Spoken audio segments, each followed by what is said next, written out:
Speaker sir, మంత్రి గారు ప్రశ్నకు కొంచెం సమాధానం బాధ్యతగా ఇస్తే బాగుంటుంది అధ్యక్ష. మేము అడిగిన ప్రశ్న రోడ్లు మరియు భవనాల శాఖ పరిధిలో ప్రభుత్వ ప్రైవేట్ భాగస్వామ్యంతో రోడ్లు వేయడానికి ప్రభుత్వం వద్ద ప్రతిపాదన ఏమైనా ఉన్నదా? ప్రశ్నకు ఏమని ఇచ్చారు సమాధానం? లేదండి. ఇది బడ్జెట్ బుక్, గౌరవనీయులు బట్టి విక్రమార్క గారు మొన్న అసెంబ్లీలో పెట్టిన బడ్జెట్ బుక్. ఇందులో ఏం చెప్పారంటే అధ్యక్ష, 40% ప్రభుత్వ నిధులతో 60% ప్రైవేట్ డెవలపర్ల పెట్టుబడితో రహదారులను అభివృద్ధి చేస్తాం. బడ్జెట్లోనే మంత్రి గారు స్పష్టంగా చెప్పారు, ప్రైవేట్ డెవలపర్స్ యొక్క పెట్టుబడులతో మేము 60% ప్రైవేటులతో పెట్టుబడి పెట్టిస్తాం, రోడ్లు వేస్తామని బడ్జెట్లో ఆర్థిక మంత్రి గారు చెప్పారు. అసెంబ్లీలో ప్రశ్న అడిగితే ఈ గౌరవ R&B మంత్రి గారు ఏమంటున్నారంటే ప్రశ్నకు ఆన్సర్ లేదండి అని చెప్పారు. లెట్ మీ క్వశ్చన్, అన్ని క్వశ్చన్లు కలిపి ఆన్సర్ చేయమనండి సార్. అరే ఇంత ఒప్పుకోలేకపోతే ఎట్లా సార్? మనుషులకు కొద్దిగా కూర్చోమనండి. Let me ask the questions. అంత ఒప్పుకోలేకపోతే ఎట్లా? సో అంటే సమాధానం కొంచెం బాధ్యతగా ఇవ్వాలి. లేదండి, ఉత్పన్నం కాదండి అనడం సరి అయింది కాదు. ప్రభుత్వం చాలా బాధ్యతగా సభ్యులు అడిగిన ప్రశ్నలకు సవివరమైన సమాధానం ఇచ్చే ప్రయత్నం చేయాలి తప్ప లేదండి అనడం బాధ్యతారహిత్యము. ఒకటి. రెండు అధ్యక్ష, ఈ హ్యామ్ మోడల్లో 40-60 ప్రభుత్వం 40, ప్రైవేటు 60% అని చెప్పారు బడ్జెట్లో. అయితే అధ్యక్ష నిన్న మంత్రి గారేమో ఇక్కడ మాట్లాడుతూ 60 గవర్నమెంట్ అన్నారు. బట్టి గారి బడ్జెట్ బుక్లోనేమో 60 ప్రైవేట్ అని ఉన్నది. బడ్జెట్ బుక్లో 60 ప్రైవేట్ అని ఉన్నది. నిన్న R&B మంత్రి గారు ఇదే సభలో మాట్లాడుతూ 60 గవర్నమెంట్ అన్నారు. ఇది ఏది క్లారిటీ? బట్టి గారిది కరెక్టా, గౌరవనీయులు వెంకటరెడ్డి గారిది కరెక్టా? క్లారిఫై చేయండి. నంబర్ 2. నంబర్ 3, సరే 60% ప్రైవేట్ వాళ్ళు పెట్టాలంటే 16,800 కోట్ల రూపాయలు. ఈ 16,800 కోట్ల రూపాయలు మరి ప్రైవేటు కాంట్రాక్టర్లు పెట్టుబడి పెడితే ఇది ఎన్ని సంవత్సరాల్లో చెల్లిస్తారు, ఎంత వడ్డీతో చెల్లిస్తారు? ఈ ఆర్థిక భారాన్ని రాష్ట్ర ప్రభుత్వం మీద 10 ఏళ్లు పడితే ఇది FRBM పరిధిలోకి వస్తుందా? మరి రాష్ట్ర ప్రభుత్వం ఎవ్రీ ఇయర్ దీనికి బడ్జెట్ పెడితే మెయింటెనెన్స్కి మళ్ళా బడ్జెట్ అవసరం ఉంటుంది. ఇది రాష్ట్రం మీద ఓ 10 ఏళ్ల పాటు మీరు భారం వేయబోతున్నారా? దీని మీద క్లారిటీ ఇవ్వండి. తర్వాత ఈ రోడ్స్ను ఏ రకంగా ఎంపిక చేసినారు? What is the methodology in selecting these roads either in the Panchayat Raj in R&B? మీరు ఈ హ్యామ్ మోడల్లో చేసేటువంటి రోడ్లను ఏ ప్రాతిపదికన ఎంపిక చేస్తున్నారు? దీంట్లో శాసనసభ్యుల భాగస్వామ్యం ఉందా? అందరూ, ఎందుకంటే బీఆర్ఎస్ ప్రభుత్వం ఉంటే అధ్యక్ష రాష్ట్రంలో మిషన్ కాకతీయ చెరువులు చేయాలంటే రాష్ట్రంలోని ప్రతిపక్ష, విపక్ష, స్వపక్ష లేకుండా అన్ని చెరువులు చేశాం. అన్ని మండలాలకు డబుల్ లైన్ రోడ్ అంటే ఏ పక్షమన్న కానీ అన్ని మండలాలకు డబుల్ లైన్ రోడ్ వేశాం. అయితే ఈ హ్యామ్ మోడల్లో మీరు 28,000 కోట్ల రూపాయలతో రోడ్లు వేస్తామన్నారు. ఈ రోడ్ల ఎంపిక ఏ ప్రాతిపదికన చేస్తున్నారో గౌరవ మంత్రి గారు సమాధానం చెప్పాలని కోరుతున్నారు. మినిస్టర్ గారు.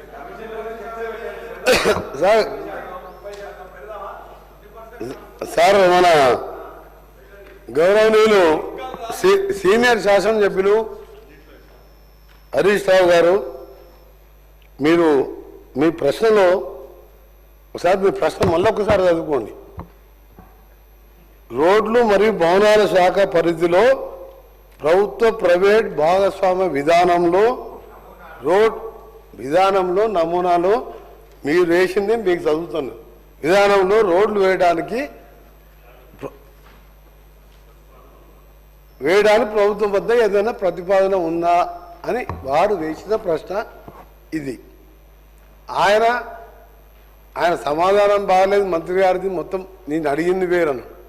ఈ ప్రశ్న ఇదే అధ్యక్ష, అందరు వింటున్నారు. నేను దానికి లేదని చెప్పిన. ఎందుకు దీని ఉత్పన్నంగా లేదని చెప్పిన? ఎందుకంటే మేము PPP మోడల్లో పోదలుచుకోలేదు. మేము హ్యామ్ రోడ్లో హైబ్రిడ్ యాన్యుటీ మోడల్లో పోవాలని నిర్ణయించుకున్నాం. PPP మోడల్ వేరు, హైబ్రిడ్ మోడల్ హ్యామ్ మోడల్ వేరు. దానికి లేదని నేను చెప్పిన. వారేం చెప్పారు నాకేం తెలియదు. అంటే వాళ్ళు చాలా మేధావులు, మాకేం తెలియదు. ఆయన అడిగిన ప్రశ్నకే సమాధానం లేదని చెప్పిన. ఇప్పుడు కూడా చెప్తున్నా లేదండి. ప్రైవేట్ పబ్లిక్ పార్ట్నర్షిప్లో లేదని చెప్పిన. అందరూ ఆలోచించుకోరు. మీరు హరీష్ రావు గారు అంత సీనియర్ సభ్యులు ఆ విధంగా మంత్రి గారికి అవగాహన కూడా సమాధానం చెప్పాడని చెప్పి మాట్లాడి అంటే అతను అదే బాధ్యత రహితమైన ఏదైనా ఒక పెద్ద సీనియర్ సభ్యులు ఆ విధంగా ఒక మంత్రి గారు మీ దానికి కరెక్ట్ చెప్పినా లేదా మీరు ఆలోచించుకొని వదిలిపెడుతున్నాం, మీకే వదిలిపెడుతున్నాను. రెండవది, మన గౌరవ సభ్యులు మాజీ ఆర్ఎన్బి శాఖ మంత్రి చెప్పినట్టు, రాష్ట్రంలో ప్రశాంత్ రెడ్డి గారు చెప్పినట్టు రాష్ట్రంలో మొత్తం 29,000 కిలోమీటర్ల రోడ్స్ ఉన్నాయి అధ్యక్ష. దాంట్లో ఆర్ఎన్బి మేము అంటే వీళ్ళు ఈయన చేసింది కూడా మొత్తం చెప్పాలి అధ్యక్ష. ఎందుకంటే మాజీ ఆర్ఎన్బి శాఖ మంత్రి గారు సత్యదూరమైన వారు చేసిన ఘనకార్యాలు చెప్పిండ్రు. దానికి ఒకటి 2 నిమిషాల్లో చెప్తా. ఎందుకంటే అది చేసిన రోడ్లు అయితే కనబడతాయి, అక్కడ వెళ్తే ప్రజలు నడితేనే చెప్తారు. ఎప్పుడైనా అధ్యక్ష మన సంపద రోడ్లను నిర్మించలేదు, మన రోడ్లు మన సంపదను పెంచుతాయి అని జాన్ ఎఫ్ కెనడీ అమెరికా అధ్యక్షుడు ఆయన ఉన్నప్పుడు చెప్పినది. America is great because American roads is good, దాంతో వస్తుంది. కానీ ఏం చేసింది అధ్యక్ష 5 ఏళ్లలో, మీరు మొత్తం 10 ఏళ్లలో వేసింది. గత ప్రభుత్వం 8,112 కోట్లతో 10 ఏళ్లలో 6,668 కిలోమీటర్ రోడ్లని మాత్రమే కొన్ని రిపేర్ చేసిండు, కొన్ని మొత్తం చెప్పి తర్వాత నువ్వు చెప్పండి. మీ రికార్డే అంటే గవర్నమెంట్ రికార్డులకే చెప్తున్నా అధ్యక్ష. తర్వాత క్లారిఫై అడగని మళ్ళీ చెప్తా, క్లారిఫై అడగని చెప్పండి మళ్ళీ చెప్తాను. ఇది ఏ మండలంకి వెళ్ళి ఏ మండలం హెడ్ క్వార్టర్, ఏ ఊరికి వెళ్ళి ఏ మండలం, ఏ మండలంకి వెళ్ళి ఏ డిస్ట్రిక్ట్ మండలం అన్ని పేర్లతో సహా అధ్యక్ష ఈ 6,600 కిలోమీటర్లు ఒక 15 నిమిషాలు టైం ఇవ్వండి. అన్ని మండలాల పేర్లు, డిస్ట్రిక్ట్ హెడ్ క్వార్టర్ పేర్లు కూడా చెప్తా, తొందరపడకండి. అన్నీ తీసుకొని వచ్చిన నేను, ఎందుకంటే మీరు ఇట్లా బకాయిస్తారని తెలుసు, మీరు బుకాయిస్తారని. దీనికోసం అధ్యక్ష 3,945 కోట్లు స్టేట్ బడ్జెట్లో 10 ఏళ్లలో, 4,167 కోట్లు ఆర్టీసీ ద్వారా లోన్ తీసుకొని నిర్మించారు. ఆ లోను ఇప్పుడు మేము రీపేమెంట్ చేస్తున్నాం. మేము కట్టే అప్పులలో అదో భాగం ఇంకా కొద్దిగా బ్యాలెన్స్ ఉన్నది, ఆ అప్పులు కడతాం. అంటే వీళ్ళు మొత్తం పెట్టింది అధ్యక్ష 10 ఏళ్లలో 3,945 కోట్లు మాత్రమే. ఆ లోన్ అప్పు మేము కడుతున్నాం. మొత్తం కిలోమీటర్లు చూస్తే అధ్యక్ష ఇది 10 ఏళ్లలో చేస్తే ఈ 14 నెలల్లో, అంటే మధ్యలో 3 నెలలు తీసేయండి పార్లమెంట్ ఎలక్షన్ కోడ్ ఇవన్నీ, ఈ 14 నెలల్లో మేము దాదాపు 4,000 కోట్ల పైన మంజూరు శాంక్షన్ చేసి టెండర్లు పెట్టి వర్క్స్ నడుస్తున్న మాట. వర్క్ వైజ్ డీటెయిల్ కూడా అందరు సభ్యులకు పంపిస్తా. ఇప్పుడే మీకు హౌస్ అయిపోయేటప్పుడు అందరికి పంపిస్తా. ఏది 12 మంత్స్లో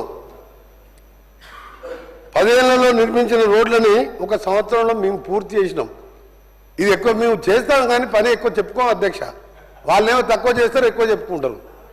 వాళ్ళు ఏంటంటే మొత్తం బ్రహ్మాండంగా ఉంది, బ్రహ్మాండం అనుకుంటే నడిపించింది కదా. మాకు బ్రహ్మాండం ఏం లేదు అధ్యక్ష. ప్రజలకు సౌకర్యం కల్పించాలి. దాంతోపాటు మీరు అధ్యక్ష 2018 నుంచి ప్రశాంత్ రెడ్డి గౌరవ మాది ఆర్ఎండి శాఖ సిఆర్ఎఫ్కి వెళ్ళి 2018కి వెళ్ళి ₹1 వచ్చిందా మీకు ఏదైనా వెళ్ళి మనకు రావాల్సిన మాట. నేను ఆర్ఎండి శాఖ మంత్రి అంటే 3వ రోజు 7th రోజు ఓతు తీసుకున్నాను. 11th రోజు గడ్కరీ గారిని మధ్యాహ్నం 1:40 1:40కి కలిసినప్పుడు 850 కోట్ల రూపాయలు ఇచ్చారు. ఇక్కడ అందరి సభ్యులకు వీలైనంత వరకు సభ్యులకు ఇవ్వడం జరిగింది. మొన్న 11th రోజు కూడా జరిగినప్పుడు మన లాస్ట్ వీక్ మళ్ళా 1,100 కోట్ల రూపాయలు సిఆర్ఎం నిధులతో పాటు ఈ సేతు బంధు కింద కూడా 1,240 కోట్ల రూపాయలు శాంక్షన్ ఇస్తూ ఈ 31 మార్చి లోపే వాళ్ళు శాంక్షన్ ఇస్తున్నారు. డిపిఆర్ సబ్మిట్ చేయమని చెప్పాను. అది కేంద్రంకి వెళ్ళి వచ్చిన నిధులు. ఎగ్జాంపుల్ ఏం చెప్తున్నంటే వాళ్ళ పనితనానికి మా పనితనం. రెండోది అధ్యక్ష ముఖ్యమైనది, వీళ్ళు సిఆర్ఎం నిధులతో పాటు వీళ్ళు ఎన్నది అధ్యక్షులు, వీళ్ళకు రోడ్లు, మనుషుల ప్రాణాలు అది ముఖ్యం కాదు.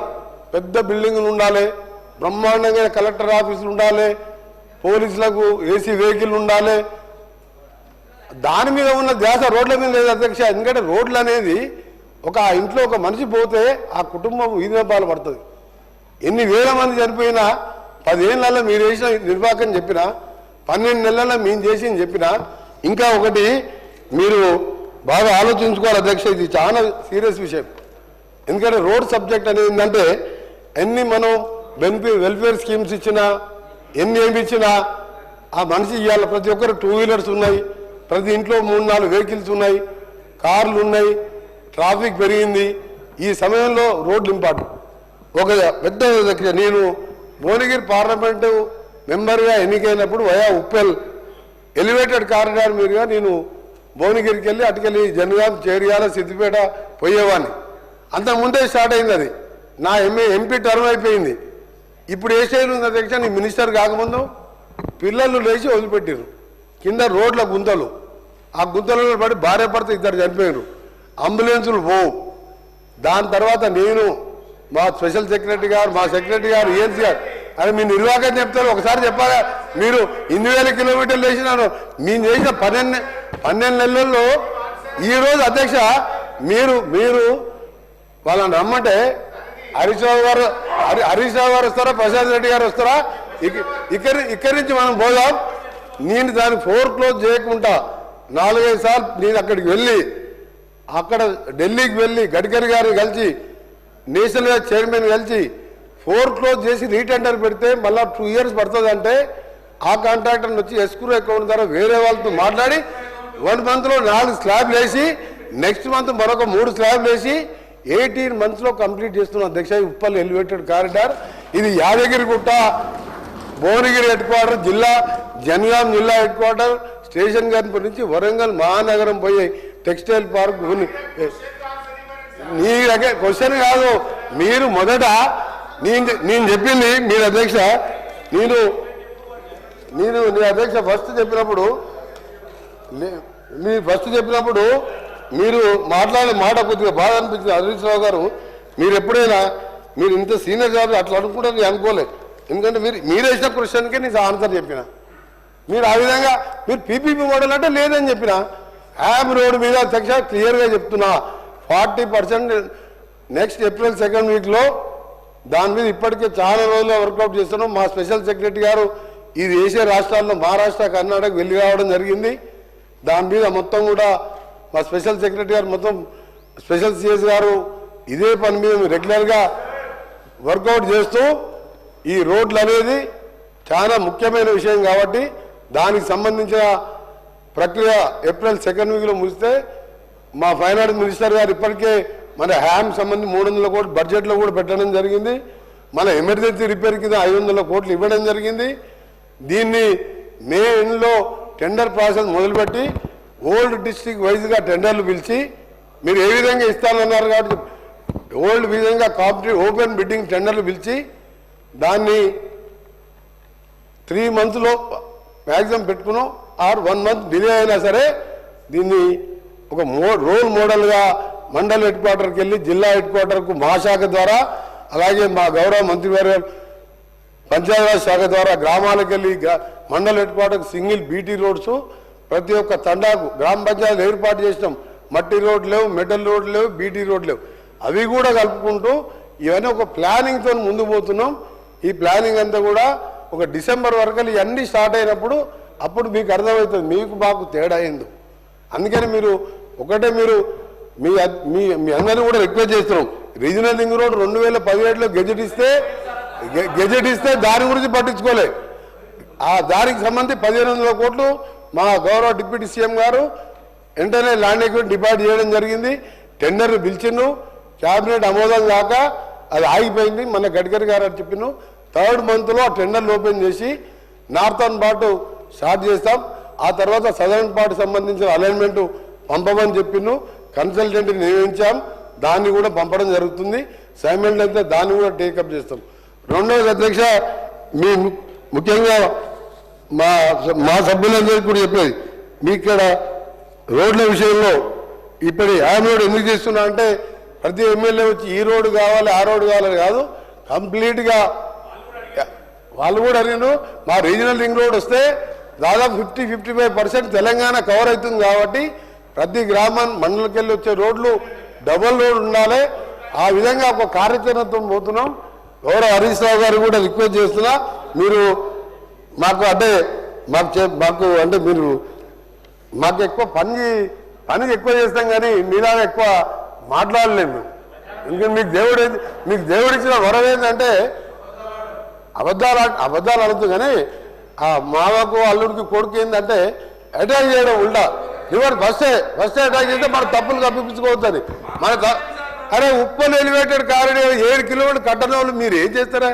17 కిలోమీటర్లు P V Narasimha Rao elevated P V Narasimha Rao road కట్టాము అధ్యక్ష. 15 కిలోమీటర్లు ఫ్లైఓవర్ కట్టాము కదా, షార్ట్ కట్ అయింది కదా. ఇప్పుడు ఇవాళ మేము అవుటర్ రింగ్ రోడ్ వేసినాం కదా, metro world class metro India Delhi తర్వాత బెస్ట్ మెట్రో కట్టాం కదా. మీరు ఏదైనా ఒక్క పని చెప్పు, నువ్వు ఒక్క పని చెప్పి మంచి పని చేసినావు. సైబరాబాద్ సంబంధించి ఒక్క మంచి పని చెప్పు మీరు చేసింది. అందుకే దయచేసి మీ అందరూ కూడా సహకరించండి. తెలంగాణలో ఇంకా విషయాలు చాలా ఉన్నాయి. డిమాండ్స్లో చెప్తాం. డిమాండ్స్ రేపు వచ్చినప్పుడు ఆ డిస్కషన్ రేపే ఉన్నది కాబట్టి దాంట్లో అన్ని చెప్తాం. మీరు అడిగిన ప్రశ్నతో సమాధానంతో పాటు మీరు సమాధానం చెప్తూ పర్వతమాల ప్రాజెక్ట్ అని మన కేంద్ర ప్రభుత్వం మొన్నే ప్రవేశపెడితే నేను మొట్టమొదటి తెలంగాణకు అది ఒకటి యాదగిరిగుట్ట లక్ష్మీనరసింహస్వామికి, ఆ తర్వాత భువనగిరి కుల్లా ఎక్కడ ఎవరెస్ట్ మౌంటైన్ ప్రాక్టీస్ చేయాలన్నా భువనగిరికి వస్తారు. దాంతోపాటు రామగిరి కోట కిల్లా అని శ్రీధర్ బాబు గౌరవ మంత్రివర్యులు ప్రాతినిధ్యం వహించే అక్కడికి ఒక రోప్వే అక్కడ, ఎందుకంటే శ్రీరాముడు కాలు మోపిన ప్లేస్ అది, పైన కొలను ఉన్నది. దాంతోపాటు నల్గొండ భక్తాంజనేయ గారి నుంచి దర్గాకు 4 రోప్వేలు కూడా శాంక్షన్ చేసుకున్నాం. సోమశిల బ్రిడ్జ్ మీద శ్రీశైలం దగ్గర ఒక రోప్వేతో పాటు 1200 కోట్లతోని టెండర్ కూడా ఏమనంటే నేను ఉన్నప్పుడు వచ్చిందే, మేము ఉన్నప్పుడు ఉద్యోగాలు ఇచ్చిందే, మేము నోటీసులు మీకు ఊతపదం అయిపోయింది. మరి మీరు ఇచ్చినప్పుడు ఆ బ్రిడ్జ్ కడితే మేము ఆపినాం. ఇప్పుడు ఉప్పల్ ఎలివేటర్ కారు కడితే మా కాంగ్రెస్ వాళ్ళం మేము వచ్చి అడ్డం పడుకున్నామా? అన్ని అయిపోయినాయి, అన్ని మేము ఇచ్చాం. ఉద్యోగాలు 50,000 ఇచ్చినట్టే అంతా అడిగి చేసాం అన్నాడు. మరి సర్టిఫికేట్ ఇస్తాను టైం దొరకరా నీకు? ఏం మాట్లాడుతుంది లక్ష్య వీళ్ళు? ఇలా బాగా ఊతపోయి అయిపోయింది. ఒక్క పని చేయలే కావాలి. బంగారు తెలంగాణ అనుకుంటా మొత్తం నాశనం చేసి అన్ని మేము చేస్తుంటే అన్ని చేసిన అంటున్నారు. ఏం అందుకనే కదా మాట్లాడాలి. మేము మాట్లాడతాం కానీ అయిపోయిన పార్టీ గురించి 16 సంవత్సరాలు ముందు వచ్చిన పార్టీ గురించి ఏం మాట్లాడాలి? మేము టైం వేస్తే కదా అధ్యక్ష. థ్యాంక్ యూ అధ్యక్ష.